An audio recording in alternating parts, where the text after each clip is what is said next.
July 5, 2025 ఓ 3 అక్షరాలు ఆ రోజున మన జీవితాలన్నింటినీ తారుమారు చేయబోతుంది. ఈ పేరు వింటేనే ప్రపంచంలో ఎవరికైనా ఒడుగు పుట్టాల్సింది. ఇప్పుడు మరో విపత్తు. సముద్రంలో భూకంపం 40 మీటర్ల ఎత్తైన అలలతో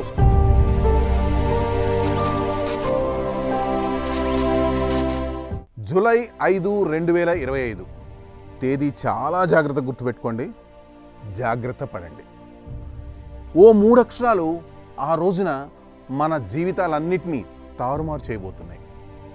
అవే 3 అక్షరాలు గతంలో 2 సార్లు ప్రపంచాన్ని కూడా కుదిపేశాయి. సునామీ. ఈ పేరు వింటేనే ప్రపంచంలో ఎవరికైనా ఒడుగు పుట్టాల్సిందే. మరీ ముఖ్యంగా జపనీయులకు అదో చెదిరిపోని పీడకల. అప్పటి ఆ ఘోరం ఇంకా వాళ్ళ కళ్ళలో మెదులుతూనే ఉంది. నాటి ఘటన నుండి ఇంకా కోలుకోముందే ఇప్పుడు మరో విపత్తు. ఈసారి కూడా అంతకు మించి రెట్టింపుతో మరో సునామీ ముంచుకొస్తోంది. ఇది జస్ట్ ఊహ కాదు. ఇంతకుముందు జరిగిన ప్రమాదాన్ని డేట్, టైంతో సహా సరిగ్గా అంచనా వేసిన వాళ్లే ఈసారి కూడా అంచనా వేస్తున్నారు. 9.1 తీవ్రతతో సముద్రంలో భూకంపం, 40 మీటర్ల ఎత్తైన అలలతో సునామీ, 14 దేశాలలో 2 లక్షలకు పైగా మరణాలు, 1,00,000 కోట్లకు పైగా ఆస్తి నష్టం. ఇవన్నీ చెప్తుంటే మీకు 2004 సంవత్సరం జపాన్ సునామీ గుర్తుకొస్తోంది కదా. అలానే 2011 సంవత్సరంలో కూడా జపాన్ దేశంలో తోహోకు ప్రాంతంలో ఇదే తీవ్రతతో మరో సునామీని చూసాం. ఈ 2011 సంవత్సరం సునామీ మాత్రం జపాన్కి చెందిన కళాకారిణి రియో టాట్సు పేరును జపాన్ దేశంతో పాటు ప్రపంచమంతా గుర్తుండిపోయేలా చేసింది. ఎందుకలా? ఎందుకంటే 2011 సంవత్సరం జపాన్ సునామీని సరిగ్గా అంచనా వేసింది ఈ రియో టాట్సునే. ఈమె ఓ రచయిత కూడా. The future of I saw అనే కామిక్ ద్వారా తన కళల ద్వారా చూసిన వాటిని పబ్లిష్ చేస్తూ ఉంటుంది.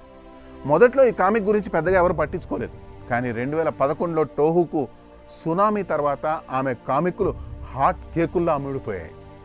ఈమె రాస్తున్న కామిక్స్లో స్పెషల్ ఏంటంటే ఏదైనా విపత్తు గురించి చెప్పినప్పుడు మాత్రం అది జరిగే తేదీ, సమయం సరిగ్గా చెప్పడం. అలానే 2011 సునామీ జరిగి ఆమె ప్రపంచ ఆకర్షణ అయింది. రియో టాట్సుకి 1954 డిసెంబర్ 2న జపాన్లోని కనగావా ప్రిఫెక్చర్లో పుట్టింది. 1975లో ఆమె పబ్లిషర్గా తన కెరీర్ని ప్రారంభించి కొన్ని చిన్న చిన్న స్టోరీస్ పబ్లిష్ చేయడం ప్రారంభించింది. ఆ తర్వాత మెల్లమెల్లగా తనకు వచ్చే కళలను ద ఫ్యూచర్ ఐ సా ద్వారా పబ్లిష్ చేస్తూ వచ్చింది. ఇవి వీడియో రూపంలో కూడా అందుబాటులోకి తీసుకొచ్చింది. టాట్సుకి చెప్పిన ప్రకారం ఆమె 10 సంవత్సరాల వయసు నుండి సునామీల గురించి కలలు కంటూ వచ్చింది. ఆ కళలో వచ్చిన విషయాలు చాలా వరకు నిజమయ్యాయి. ఇప్పుడు ఆమె 1999 ఎడిషన్లోని కొన్ని కళలను ఎంతవరకు నిజమయ్యాయో చూద్దాం. 1989లో ఒక గుహలో నిశ్శబ్దంగా నిలబడిన ఒక మహిళను కళలో చూసింది. 1 సంవత్సరం తర్వాత ఆమె ఒక హత్య జరిగి బాంబ్ షెల్టర్ను కనుగొంది. బాధితురాలు ఆమె కళలోని మహిళలానే ఉంది. అలాగే 1993లో ఖాళీ చౌరస్తా, అలాగే కోపంగా ఉన్న వృద్ధ మహిళను కళలో చూసింది. 1 సంవత్సరం తర్వాత ఆమె మామయ్య అంత్యక్రియలకు వెళ్తూ అదే రోడ్డును చూసింది. 1995లో ఒక చిన్న బిడ్డ ముఖాన్ని కళలో చూసింది. 2 నెలల తర్వాత ఒక బందీ సంక్షోభంలో ఆ శిశువు టీవీలో కనిపించింది. ఇదంతా యాదృచ్ఛికం అనుకోవచ్చు. కొంచెం ఫేమస్ అయిన ఇన్సిడెంట్ కూడా ఒకటి చెప్తాను నేను. 1992లో డయానా అనే పేరు గుసగుసలాడినట్టు ఒక కల వచ్చింది. 5 సంవత్సరాల తర్వాత ప్రిన్సెస్ డయానా దురదృష్టవశాత్తు మరణించింది. ఇది మనకందరికీ తెలిసిందే. ఇకపోతే 2011 భూకంపం గురించి ఆమె 1999లోనే కలలో చూసినట్లు చెప్పింది.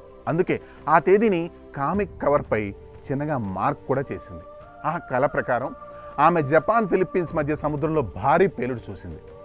2011 కంటే 3 రెట్లు శక్తివంతమైన సునామీ భూమిని విచ్ఛిన్నం చేసి హాంకాంగ్, తైవాన్, ఫిలిప్పీన్స్ను ఒకే భూభాగంగా మార్చవచ్చని చెప్పింది. ఒక భూకంపం హాంకాంగ్, తైవాన్, ఫిలిప్పీన్స్ను ఒకే భూభాగంగా మార్చాలంటే భూమిలోని టెక్టానిక్ ప్లేట్లలో భారీ మార్పులు జరగాలి. ఫిలిప్పీన్స్ తన సొంత ప్లేట్పై ఉంది, తైవాన్ 2 ప్లేట్ల మధ్య ఉంది, హాంకాంగ్ యురేషియన్ ప్లేట్పై ఉంది. ఇవన్నీ ఒకే భూభాగంగా మారాలంటే ఒక్క భూకంపం అయితే సరిపోదు. 3 లేదా అంతకంటే ఎక్కువ భారీ భూకంపాలు అవసరం. ఇదే గనక జరిగితే మానవ చరిత్రలో ఇదో అతిపెద్ద ప్రమాదం అని చెప్పవచ్చు. 2021లో ఆమె కామిక్ ఎడిషన్లో రియో టాట్సుకి తన కలలో ఒక పెద్ద విచిత్రమే చూశానని, ఆ దృశ్యం జూలై 5, 2025 తెల్లవారుజామున 4:18 జపాన్ దక్షిణాన ఒక భారీ సముద్ర భూకంపం రాబోతోందని చెప్పింది. సముద్రం ఉడికిపోతూ 2011 కంటే పెద్ద సునామీ రావచ్చని ఆమె హెచ్చరించింది. ఇదే హెచ్చరిక ఇప్పుడు నెట్టింట వైరల్ అవుతుంది.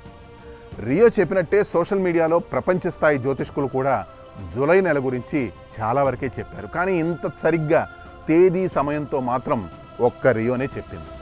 ఓసారి మనం ఆ ప్రమాదాన్ని చవి చూసాం, మరోసారి కూడా అంతే స్థాయిలో ఆ ప్రమాదాన్ని అనుభవించాం.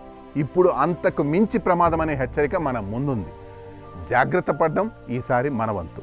జరుగుతుందా లేదా అనేది పక్కన పెట్టి జస్ట్ జాగ్రత్త పడండి. That's all for today.